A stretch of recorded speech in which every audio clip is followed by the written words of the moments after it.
إلى رسول الله صلى الله عليه وسلم وأهل بيت رسول الله وصحاب رسول الله ثم إلى أرواح مشايخنا جميعا في محشر الأرض ومغاربها أحياتهم وماتهم مخص المؤلف هذا الكتاب ونفعنا بالفدار آمين. الفاتحة. أعوذ بالله من الشيطان الرجيم. بسم الله الرحمن الرحيم. العالمين الرحمن الرحيم مالك يوم الدين.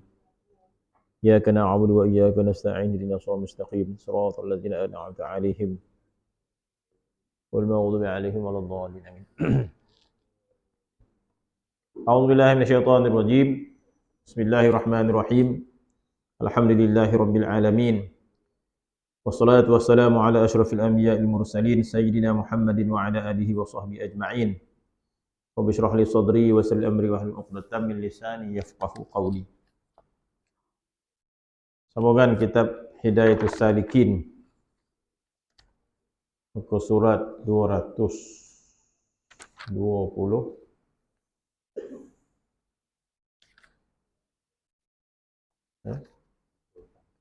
228. Tajuk yang keempat.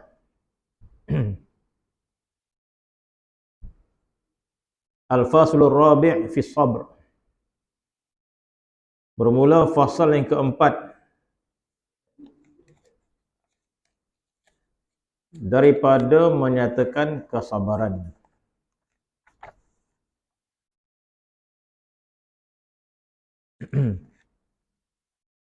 Jadi fasal yang keempat daripada bab yang keempat, iaitu pada menyatakan menjauhi daripada maksiat yang batin sebelum ini. Maka fasal yang keempat pada menyatakan sabar. Bermula fasal yang keempat pada menyatakan sabar. Adapun sabar itu maka iaitu sifat kepujian yang dipuji oleh Allah Subhanahu wa taala dalam Al-Quran dengan beberapa ayat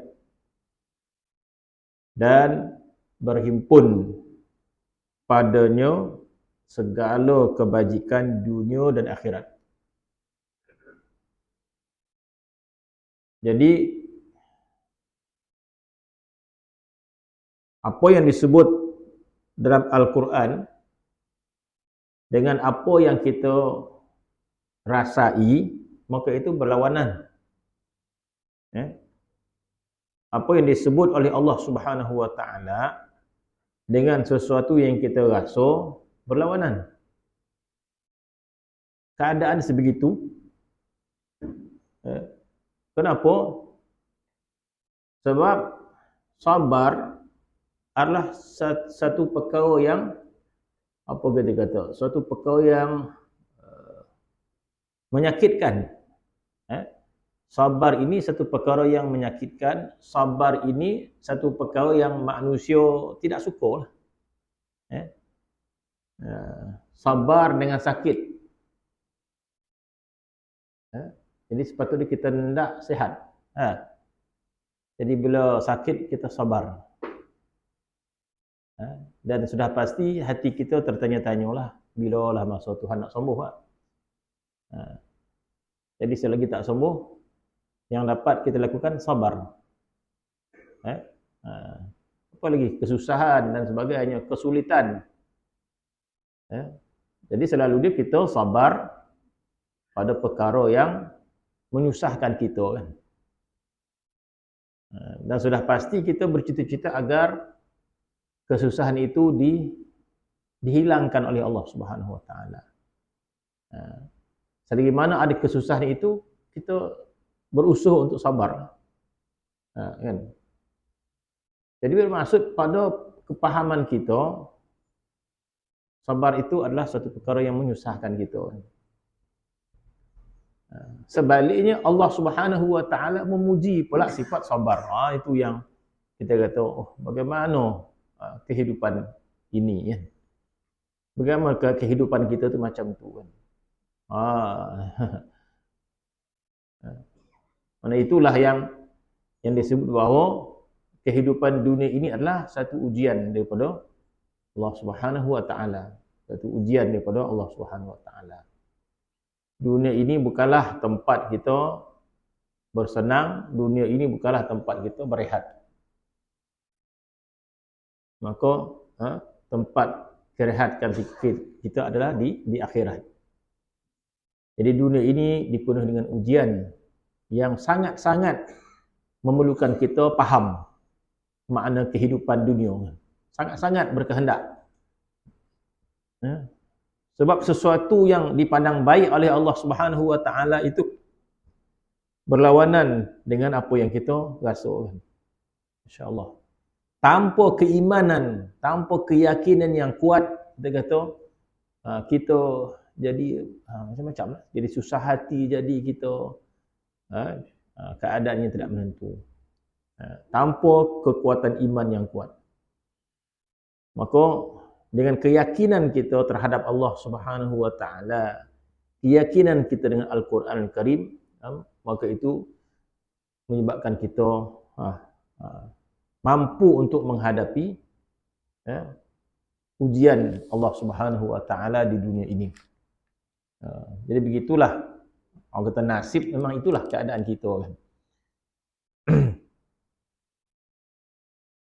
Maka sabar itu adalah sifat kepujian. Jadi sudah pastilah bila disebut sabar, mesti ada satu kesusahan yang kita hadapi.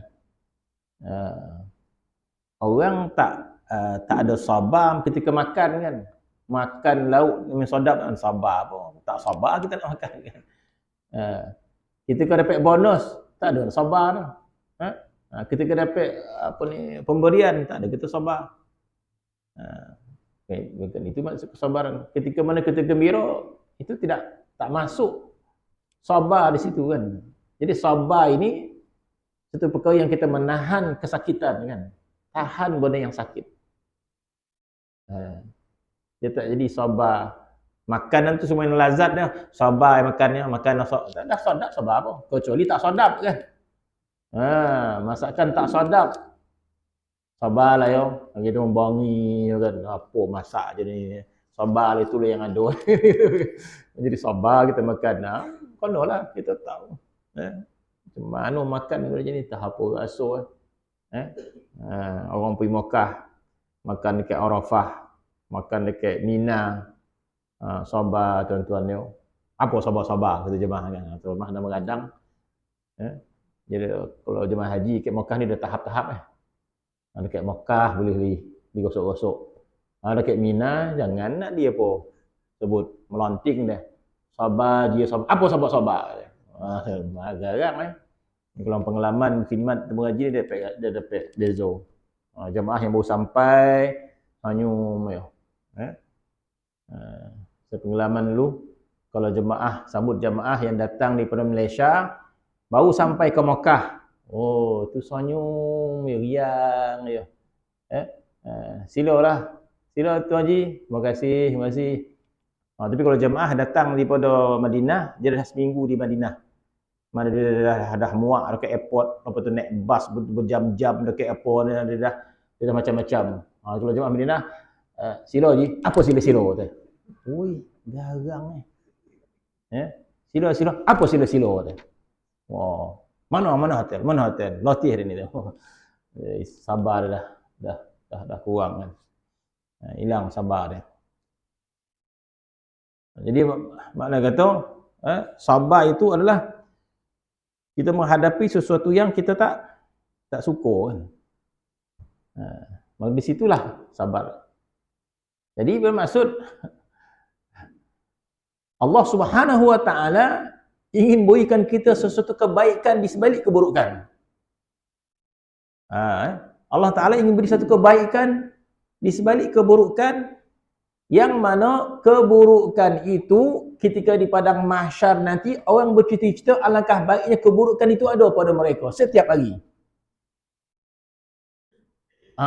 Ketika mana Allah Subhanahu wa taala zahirkan makna kesakitan, makna kesengsaraan yang dihadapi oleh manusia di dunia, maka di akhirat nanti bila mereka melihat kemuliaan Allah, Maka dalam hadis Nabi SAW, selalu saya baca hadis itu, suka saya meriwayatkan dia, bahawanya di akhirat nanti, ketika manusia berada di padang mahsyar, manusia kagum dengan satu kelompok manusia yang dimuliakan oleh Allah Subhanahu wa taala, diangkat derajatnya, maka dipandang oleh manusia sekumpulan tadi, maka tertanya-tanya manusia, siapakah golongan itu diangkat oleh Allah Subhanahu wa taala, dimuliakan oleh Allah Subhanahu wa taala? Ahum minal anbiya, apakah mereka itu para nabi? Ahum minar rusul, apakah mereka itu daripada para rasul, para syuhada? Maka mereka berkata, tidak. Mereka itu orang Islam biasa. Tapi kenapa diangkat? Mereka itu adalah golongan yang mendapat bala yang banyak di dunia dan mereka sabar dengan bala itu. Mereka itu adalah golongan yang ditimpa bala ujian yang banyak di dunia. Dan mereka sabar dengan bala itu, maka diangkat darajat setinggi itu. Maka dalam hadis menyebut, ketika itu manusia bercita-cita, alangkah baiknya kami setiap hari mendapat bala. Kok macam tu, eloklah COVID sepanjang masuk. Contoh kan. Kita ni doa tolak bala setiap masjid ada. Bukan tak boleh lah kan. Makna bonci betul kita dengan bala ni kan. Letak depan-depan. Tolak bala. Tak tahan lah sabar ni. Itu di dunia. Ya, masya-Allah kita kata. Kita tak suka benda-benda yang menyusahkan kita. Dah latih dah sabar ni, sabar. Bila tak boleh keluar, tak boleh berkurung ya. Bila nak ke masjid ya, buka masjid. Dah buka masjid tak datang lah. Kan. Jadi bermaksud kepahaman kita membenci segala ujian bala, tetapi itulah kebaikan yang Allah Subhanahu wa taala bagi kepada kita, sehingga di akhirat nanti kita rasa tekilan, kalau macam ni eloklah tiap-tiap hari bala, senang kita dapat sabar, setiap hari kita bersabar. Allah Subhanahu wa taala meletakkan kebaikan di sebaliknya itu. Kita tak faham, ya. Tapi diriwayatkan para sahabat Nabi itu amat memahami makna bala. Para sahabat Nabi itu amat memahami bala, dan sehingga mereka memahami bila datang ujian bala, ini kemuliaan yang Tuhan ingin beri kepada mereka. Makna dia jadi terbalik. Bila datang kesusahan, ini satu kemuliaan daripada Allah Subhanahu wa taala. Terbalik. Bila datang domam, alhamdulillah dapat domam. Terbalik. Maka para sahabat itu bila datang ujian, mereka menyebut ahlan wa marhaban, ahlan wa sahlan wa marhaban bil bala. Lebih kurang macam tu lah maksud dia kan. Makna kata ahlan wa sahlan, makna kata mana, sebab itu dalam kitab hikam disebut apa? Bala itu adalah perayaan bagi para awliya. Masya-Allah. Dia memahami dengan pemahaman yang begitu dalam. Ya. Dalam kitab hikam disebut apa? Ujian bala itu merupakan perayaan kepada para awliya. Kenapa? Sebab di sebaliknya itu ada kemuliaan yang Allah Subhanahu ingin kurniakan. Jika tidaklah para nabi itu dihujani dengan pelbagai bala. Kalaulah sekadar bala itu satu benda yang tidak baik, satu benda yang rendah martabat dia, maka bagaimana Nabi menyebut nahnu ma'asyul anbiya asyaddu bala'an tsummal amsal fal amsal. Jadi ada di kalangan para sahabat yang susah, yang sakit. Ada makcik tu sakit poning kepala je, tak pernah sembuh-sembuh. Maka dia menyangka dialah yang paling ujian yang baik Tuhan bagi pada dia. Maka datang jumpa Nabi SAW, menceritakan masalah dia. Rasa-rasa, ya Rasulullah, akulah yang paling banyak masalah penyakit aku. Maka Nabi mengatakan, tidaklah seorang mukmin ditimpa bala oleh Allah Subhanahu wa taala, tidak sedikit pun kesamaannya dengan bala yang diuji kepada para nabi. Tak sampai. Maka Nabi menyebut nahnu ma'asyirul anbiya asyaddu bala'an. Kami ini para nabi bersangatan bala ujian Allah kepada kami. Tsummal amsal fal amsal. Kemudian selepas itu. Bermaksud ujian Allah mengikut darajat keimanan. para rasul alaihi wassalatu wassalam asyaddu bala'an, nahnu ma'asyirul anbiya asyaddu bala'an. Kami ini para nabi bersangatan ujian Allah. Kita rasa nampak senanglah nabi-nabi. Kita tak tahu beratnya ujian yang Allah Taala penuh pada kita, pada mereka kan. Jadi kalau Allah Taala uji kita memang setimpal dengan iman yang ada pada kita. Kita pun selalu berdoa, Rabbana wala tahmil alaina isran kama hamaltu ala alladhina min qablina Rabbana wala tuhammilna ma la taqata lana bih. Kita baca akhir surah Baqarah tu kan. Rabbana wala tahmil alaina isran kama hamaltu. Ya Allah, jangan engkau timpakan kami satu ujian yang berat-berat sebagai umat yang terdahulu. Rabbana wala tuhammilna. Ya Allah, engkau jangan bebankan kepada kami. Rabbana wala tuhammilna ma la taqata lana bih. Ya Allah, engkau jangan bebankan ke atas kami ma la taqata lana, sesuatu yang kami tidak mampu. Rabbana wala tuhammilna ma la taqata lana bih. Kita doa, ya Allah, jangan engkau bebankan kepada kami satu ujian yang kami tak mampu untuk menanggungnya. Bermaksud Allah Subhanahu wa taala memberikan ujian kepada kita setimpal iman yang ada pada kita. Jadi kalau para anbiya itu iman dia tinggi, maka ujian dia lebih berat. Tetapi para anbiya memahami ini satu kemuliaan daripada Allah Subhanahu wa taala di dunia ini. Allah Subhanahu wa taala memberikan kemuliaan sehingga apabila diberikan kepahaman yang kuat terhadap makna ujian, maka kata ulama ujian tadi bertukar menjadi kelazatan. Masya-Allah. Kelazatan nikmat maknawi nama dia. Bagaimana?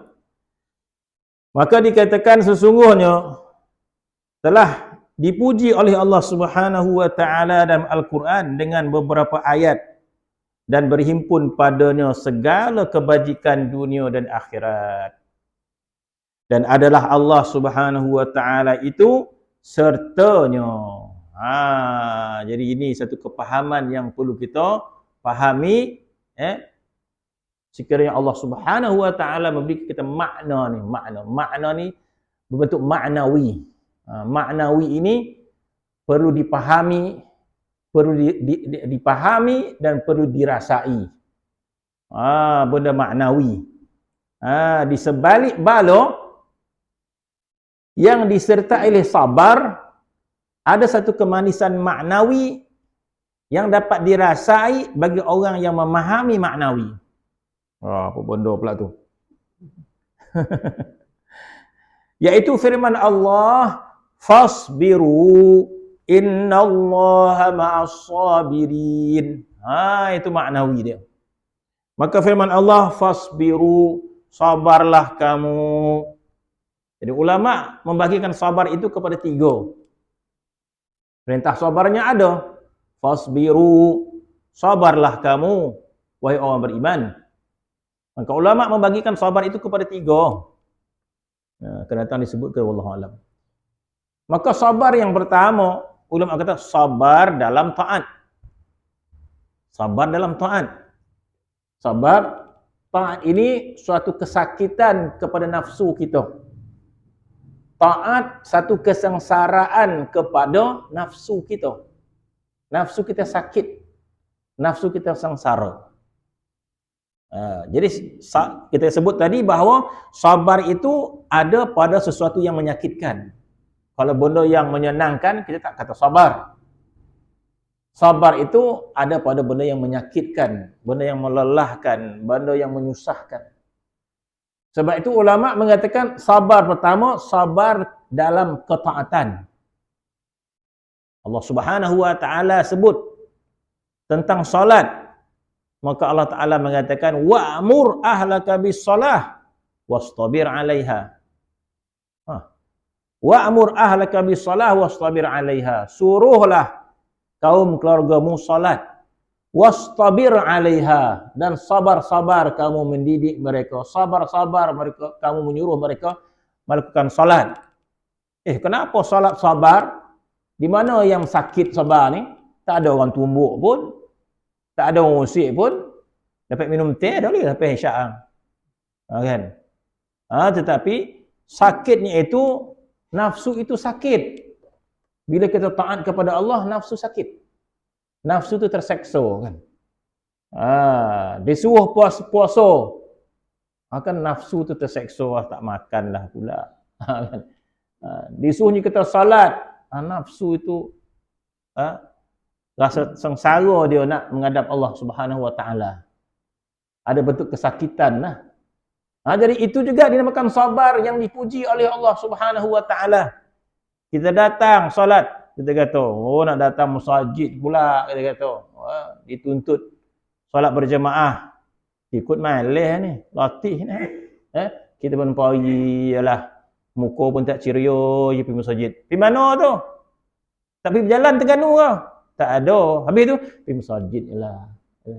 Jawab pun macam, tak apa, mana? Tak pergi berjalan ke? Tak pergi habis? Pergi masjid je lah, kata dia. Sabar ibunya kan. Tapi dia sebut, pergi mana? Pergi Terengganu, kata dia. Syukur dia kan. Mana kalau benda-benda yang menyukurkan nafsu tu, dia riang nyebut kan.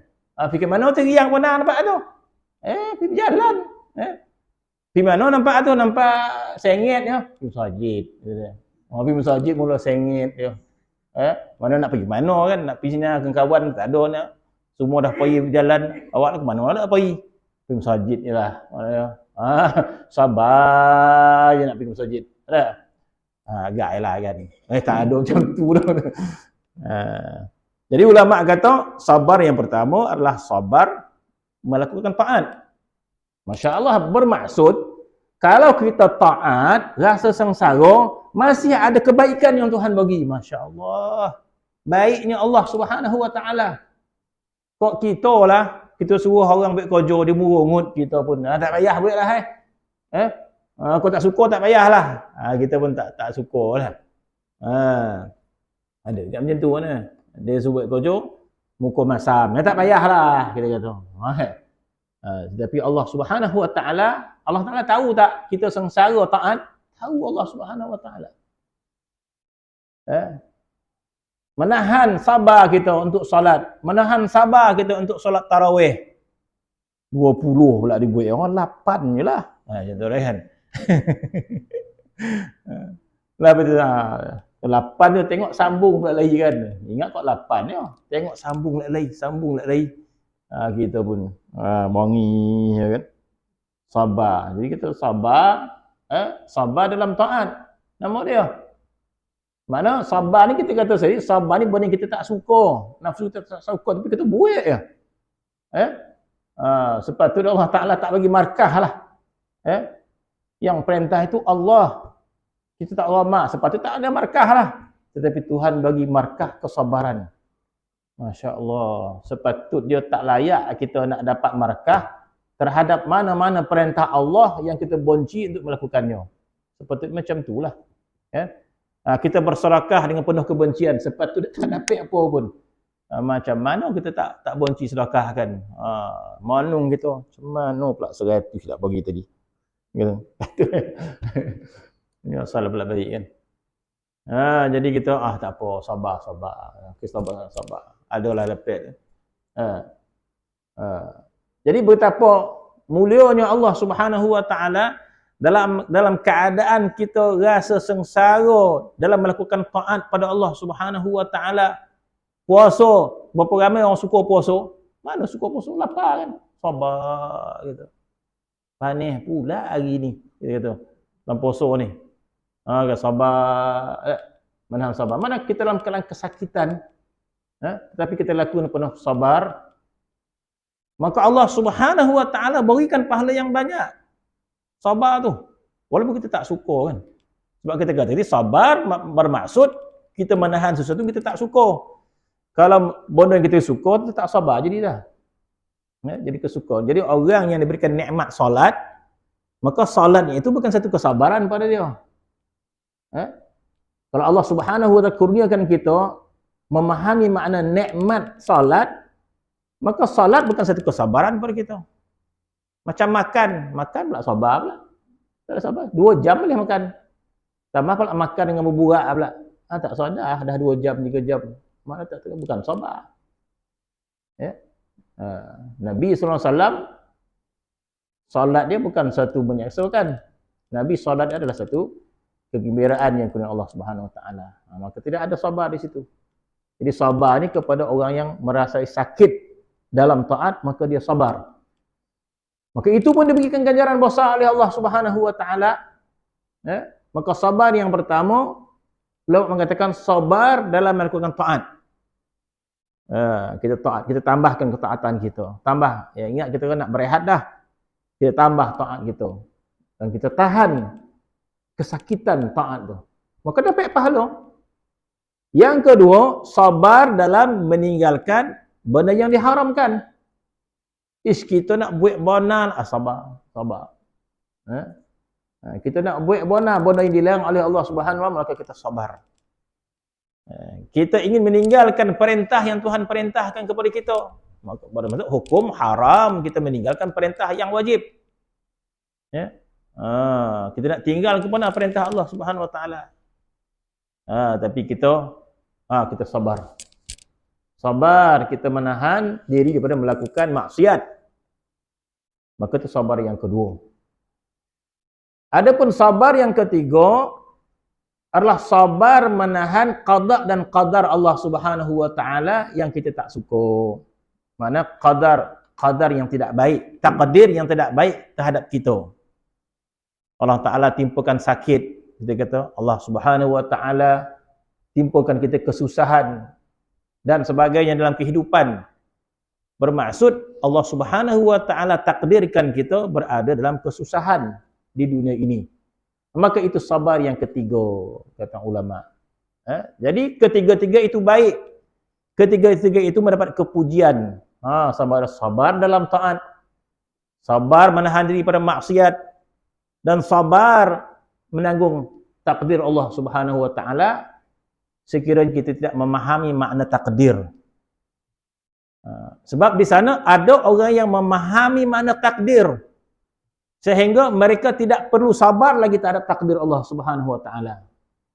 Masya Allah, kita tidak memahami makna takdir Allah Subhanahu Wa Taala, maka kita rasa sengsara ketika sakit. Kita rasa sengsara ketika kita susah, kesempitan duit, harta dan sebagainya. Kita rasa sakit, maka kita sabar. Ada orang memahami makna sebalik takdir Allah Subhanahu Wa Taala, maka mereka tidak perlu sabar pun. Bermaksud mereka tidak merasai kesakitan itu. Maka nama dia mereka ini redha terhadap Allah Subhanahu Wa Taala. Redha terhadap Allah Subhanahu Wa Taala. Jadi orang redha ini adalah orang yang memahami makna takdir Allah Subhanahu Wa Taala. Ya. Orang yang redha ini orang yang memahami diri dia siapa di hadapan Allah Subhanahu Wa Taala. Maka dia redha kan. Macam orang rumah dia tak sempurna lah, kata dia. Rumah dia tak sempurna, rumah orang kampung dulu dah. Rumah tak sempurna, dinding pun dinding papan tak penuh. Kalau hujan tempiah masuk. Contohlah. Tiba-tiba balik anak menantu semua balik, contoh tak ada sini tu dah. Datang dia kan. Maka dia datang tu dia tak biasa dia, tapi dia tak berani nak komen. Maka dia diam lah. Maksud kata dia rasa sengsara lah. Cara hidup macam tu 2-3 hari, tapi dia tak berbunyilah. Dia sabar, dia nyamuk banyak semua. Mana dia rasa susah dengan keadaan macam tu, dia sabar. Paling tidak pun dia ontok je. Tak mungut pula menantu mbak. Tapi ada pun orang yang dah biasa macam tu, dia tak ada sabar lah. Maka dia redha dengan kehidupan dia kan. Dia tak ada susah pun. Sanggup kau makcik duduk macam ni? Tak ada masalah daripada kacik, macam inilah cara hidup. Jadi dia redha terhadap keadaan hidup dia macam tu.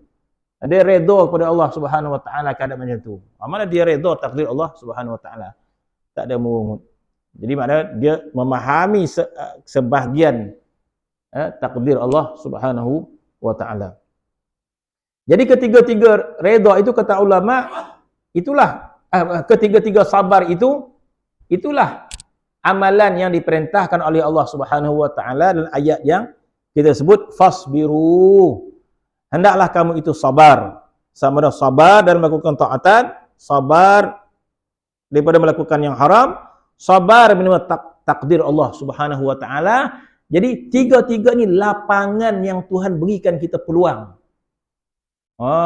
Kita sangka peluang ni pulang berniaga ya. Dapat peluang ni.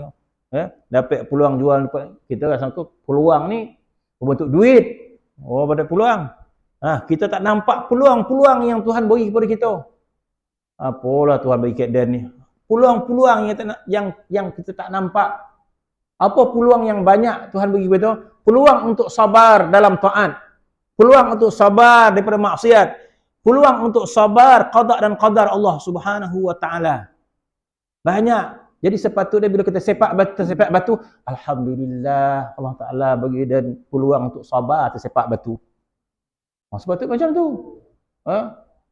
Aduh sakit sabar kan.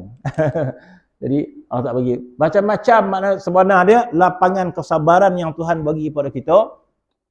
Mana peluang untuk buat baik tu Tuhan bagi sama rata. Kepada yang Tuhan bagi kesenangan harta dengan kesusahan harta. Peluang tu sama. Sebab tu Nabi SAW menyebut bahawa dua-dua itu kebaikan yang diberikan kepada Allah Subhanahu Wa Taala. Kita yang nampak benda tu berbeza pada pandangan kita. Untungnya Allah Taala bagi dia kesenangan hidup. Malang betul orang Taala bagi kesusahan hidup. Jadi pada neraca kita macam tak adil lah Allah Subhanahu Wa Taala. Ada orang senang, ada orang susah. Itu pada pandangan kita. Tapi pada pandangan Allah Subhanahu Wa Taala sama sahaja. Dua-dua ada peluang kebaikan. Kenapa? Sebab dunia ini tidak ada nilai dia. Allah Taala dah sebut, Nabi dah sebut, dunia ini tak ada nilai dia. Bukankah ada hadis menyebut dunia ini tak ada nilai sedikit pun pada pandangan Allah Subhanahu Wa Taala. Sekiranya dunia ini ada nilai walaupun sebesar sayap nyamuk. Kalaulah dunia ini pada pandangan Allah ada nilai satu sayap nyamuk berapa kita nak nilai? Siapa nak beli sayap nyamuk? Seekor nyamuk pun tak ada orang dapat orang jual. Ada orang jual nyamuk seekor kat pasar dapat? Tak ada. Jadi kalau hadis tu menyebut dunia ni tak ada nilai walaupun sesayap nyamuk, bermaksud nyamuk ni tak ada nilai. Tak ada siapa yang mana tak ada nilai langsung. Bermaksud dunia ni tak ada nilai langsung di sisi Allah Subhanahu Wa Taala. Dia tak ada nilai. Jadi kalau tak ada nilai, yang ada nilai dunia ni pada pandangan kita. Itu pokok kat kita lah. Yang ada nilai pada pandangan kita. Maka seolah-olah bermaksud, sekiranya dunia ini ada nilai pada pandangan kamu, seolah bahasa dia sebegitu. Sekiranya dunia ini ada nilai pada pandangan kamu, bila kamu dapat harta, kamu rasa itu bernilai, maka sambutlah nikmat itu dengan syukur. Maka kebaikan kamu pada syukur itu. Dan sekiranya kamu tidak mendapat apa-apa dunia, maka bagi Allah tak ada nilai apa-apa pun. Tetapi sekiranya kamu rasa sengsara disebabkan kamu tidak mendapat apa-apa di dunia, maka sambutlah kesusahan itu dengan sabar. Maka yang mendatang kebaikan manusia di akhirat nanti bukanlah harta yang mereka dapat. Dan kesusahan manusia itu bukanlah harta yang mereka tidak dapat. Dua-dua tak ada nilai dia. Yang ada nilai dia, apabila manusia mensyukuri nikmat dunia itu, maka syukur itulah nikmat. Sebab itu ulama mengatakan, apabila kita mendapat nikmat, maka kita mengucapkan Alhamdulillah. Alhamdulillah itu lebih besar nikmat yang kita makan. Wow, kita dah makan, Masya Allah, sadapnya nasi ni, Alhamdulillah. Kita sangka nikmat tu lebih besar daripada Alhamdulillah. Sebenarnya ulama kata bila kita mengucap alhamdulillah, alhamdulillah ni lebih besar nikmat daripada nikmat dunia yang kita dapat.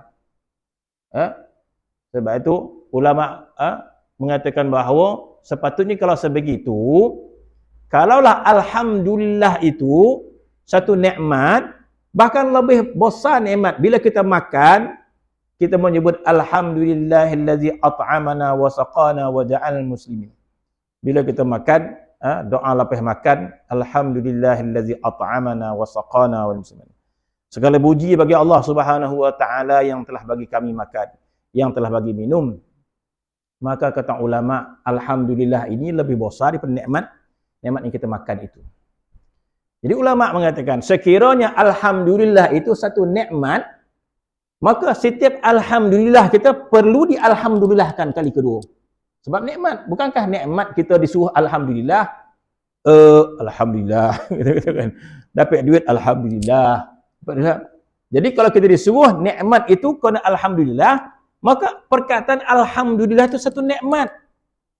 Di akhirat nanti, maka patutlah kita mengucap alhamdulillah terhadap alhamdulillah yang pertama. Maka alhamdulillah pertama kita sebab kita makan. Alhamdulillah dapat makan. Alhamdulillah satu nikmat. Dah belajar kitab dah. Maka patutlah kita mengucap alhamdulillah sebab kita mengucap alhamdulillah tadi. Alhamdulillah kedua juga nikmat juga. Alhamdulillah. Jadi tak berhenti alhamdulillah gitu. Kalau ikut tuntutan ni lah. Bukankah tuntutan kita setiap nikmat layaklah kita mengucap alhamdulillah setiap nikmat. Bukankah itu sepatutnya? Tetapi rupa-rupanya alhamdulillah itu juga satu nikmat daripada Allah SWT. Apa bukti alhamdulillah satu nikmat?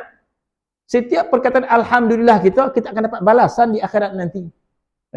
Bukankah dalam hadis menyebut alhamdulillah itu memenuhi timbangan kita pahala dia? Jadi kita bawa kebaikan akhirat. Jadi kalau alhamdulillah itu nikmat, ulama kata bila kita mengucap alhamdulillah, kena ucap alhamdulillah terhadap alhamdulillah kita yang tadi. Bermaksud alhamdulillah sebab Tuhan ilhamkan kita mengucap alhamdulillah. Alhamdulillah kedua juga apa tu kita syukuri. Itu nikmat yang kedua. Alhamdulillah sebab Tuhan memberikan kita ilham untuk alhamdulillah terhadap alhamdulillah yang pertama.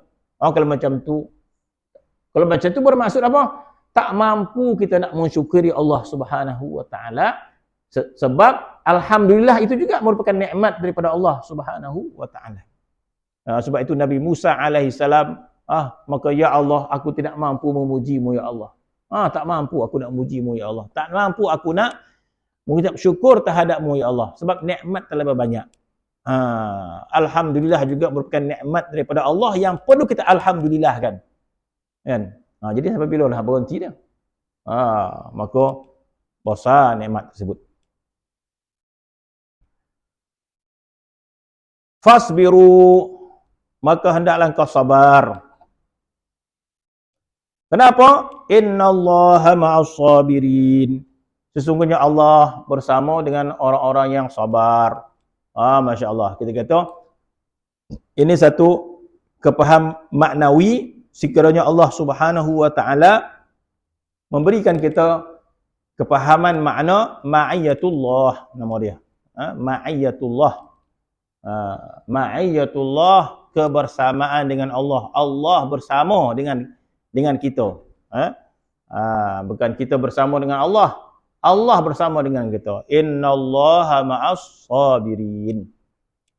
Kata ulama, ketika mana Nabi SAW bersama Sayyidina Abu Bakar di Gua Thur.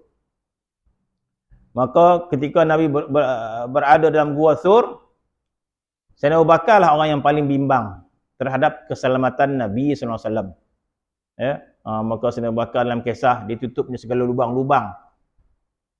Segala lubang-lubang dalam Gua Thur tu kan. Sebab dia bimbangkan keselamatan Nabi SAW, takut dia. Ada binatang biso dan sebagainya, maka ditutup. Itu yang sehingga kisah ada satu lubang ditutup dengan kaki dia, maka nampak tu pakai ular kan. Kebimbangan Sayyidina Abu Bakar terhadap dirinya Nabi SAW. Terhadap diri ni pun dia bimbang juga. Tapi Sayyidina Abu Bakar lebih bimbangkan dirinya Nabi SAW. Sehinggalah Sayyidina Abu Bakar berkata, ya Allah, aku tidak mampu memujimu ya Allah. Tak mampu aku nak memujimu ya Allah. Tak mampu aku nak mengucap syukur terhadapmu ya Allah. Sehinggalah Sayyidina Abu Bakar berkata, ya Allah, aku tidak mampu memujimu ya Allah. Tak mampu aku nak mengucap syukur terhadapmu ya Allah. musyrikin Quraisy datang dekat pintu Gua Sur itu. Gua Sur ni kalau orang pernah naik, lubang dia lebih kurang pakai lutut lah. Pakai lutut tinggi sikit lah. Mana nak masuk tu merangkak lah lubang tu. Nak masuk lubang tu merangkak. Jadi ketika musyrikin Quraisy datang di pintu Gua Sur tu, maka Sayyidina Bakar tak nampak. Nabi pun nampak, Sayyidina Bakar nampak. Dah nampak kaki orang musyrikin. Cuma dia tak bongkok je. Dia tak bongkok meninjau, dia tak tinjau je. Dia tak tinjau ke bawah. Kenapa dia tak tinjau? Sebab dia tengok dekat pintu gua tu ada sarang labah-labah. Mana labah-labah baik sarang? Dekat pintu gua tu. Kalau ada tambahan, ada pula sarang burung merpati dekat permukaan gua. Dua. Sebab tu ulama letakkan di antara tentera Nabi SAW, burung merpati dan juga labah-labah. Jadi dia buat sarang labah-labah tadi. Jadi ketika mana ada cadangan, kita tengok dalam gua ni, cuba tengok dalam gua ni, ada seorang kata, tak payah tengoklah, dia kata. Tengok labah-labah tu. Labah-labah tu ini dah berapa tahun dah labah-labah di sini ni. Dia kata kan, ada pula burung merpati. Dia tengok macam tu. Sedangkan musyrik itu kalau dia bongkok nampak. Maka ketika itu yang sangat bimbang adalah Sayyidina Bakar. Maka Sayyidina Bakar bisik kepada Nabi, "Ya Rasulullah," kata Sayyidina Bakar, "sekiranya mereka menoleh ke bawah, maka mereka akan nampak ya Rasulullah." Sayyidina Bakar bisik kepada Nabi SAW, "Ya Rasulullah," dia rasa bimbang, sekiranya orang musyrik itu meninjau ke bawah nampak. Maka apa kata Nabi SAW dalam Al-Quran, jangan engkau menyangka kita berdua sahaja, Allahu thalithuhuma. Baik sikit ayat dia. Jangan engkau menyangka kita berdua, wahai Abu Bakar, jangan engkau menyangka kita berdua sekarang ni. Kita bertiga. Siapa yang ketiga? Allahu thalithahuma. Allah yang ketiga bersama dengan kita. Kemudian Nabi sebut ayat Quran, la tahzan. La tahzan. Wahai Abu Bakar, jangan sedih. Kenapa? Innallaha ma'ana. Innallaha ma'ana. La tahzan, innallaha ma'ana. Jadi kata ulama, ayat itu dibacakan terhadap Nabi SAW, dan Nabi membacakan ayat itu, yang mana ayat itu ditujukan khas kepada Sayyidina Abu Bakar. Ayat itu ayat Quran.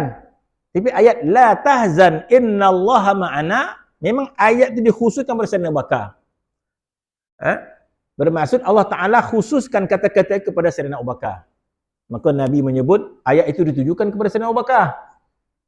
Maka Allah Ta'ala menyebut la tahzan. Jadi kata-kata itu daripada Nabi SAW, la tahzan, jangan engkau sedih, innallaha ma'ana. Sesungguhnya Allah bersama dengan kita. Innallaha ma'ana.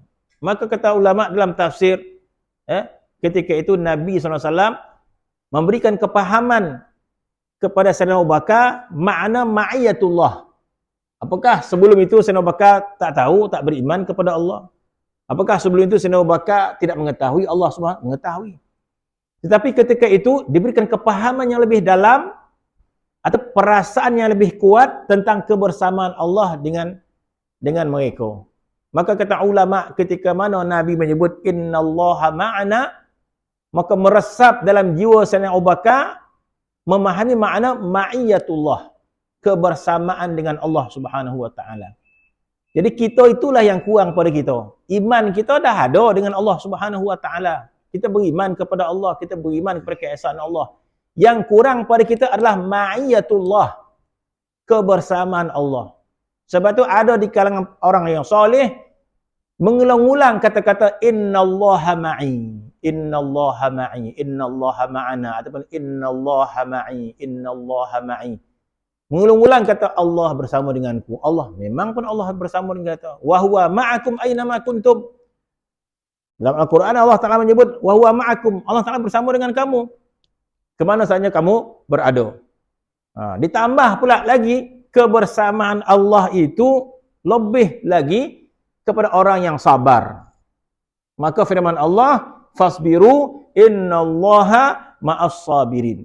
Bersabarlah kamu, sesungguhnya Allah bersama dengan orang yang sabar. Jadi bagi orang yang memahami makna ma'iyatullah, maka dia akan merasai ma'iyatullah ketika mereka sabar. Jadi bermaksud kita ini berikan nikmat oleh Allah Subhanahu wa taala, sekiranya kita diberikan kepahaman oleh Allah Subhanahu wa taala, ketika mana kita dalam keadaan susah, ketika mana keadaan kita sengsara, maka ketika itu sabar, maka kita diberikan nikmat ma'iyatullah ketika itu. Mana kita lebih hampir dengan Allah Subhanahu wa taala. Kita lebih merasa kebersamaan Allah ketika itu, sebab Allah Subhanahu wa taala sebut secara khusus, innallaha ma'as sabirin. Allah taala bersama dengan orang-orang yang sabar. Jadi sebenarnya ketika susah itu kebersamaan dengan Allah lebih kuat. Maka bagi orang yang memahami makna itu, maka jadilah sabar itu satu nikmat maknawi. Sekiranya Allah Subhanahu wa taala memberikan kita satu kefahaman makna ma'iyatullah. Artinya sabar oleh kamu kerana bahawasanya Allah Ta'ala itu bersama dengan orang sabar, dan firman Allah. Apa lagi tawaran kemuliaan kepada orang yang sabar? Maka firman Allah, ulaika alaihim salawatu min rabbihim wa rahmatun wa ulaika humul muhtadun. Masya Allah. Bermaksud di sebalik ujian, di sebalik kesusahan, di sebalik kesakitan, itu peluang yang banyak untuk diraih oleh orang mukmin. Masya Allah ketika itu. Mana rahsia di sebalik benda yang tak baik yang kita nampak. Apa banyak sangat bala ni ketika itu. Apa ada ketika kita mendapat bala, bukankah kita diperintahkan sabar oleh Allah Subhanahu wa taala? Maka apa kita dapat ketika mana sabar? Maka Allah Ta'ala sebut, ulaika alaihim salawatu min rabbihim. Siapa ulaika? Mereka itu. Mereka itu siapa? Mereka itu orang mukmin yang sabar. Menghadapi ujian Allah Subhanahu wa taala.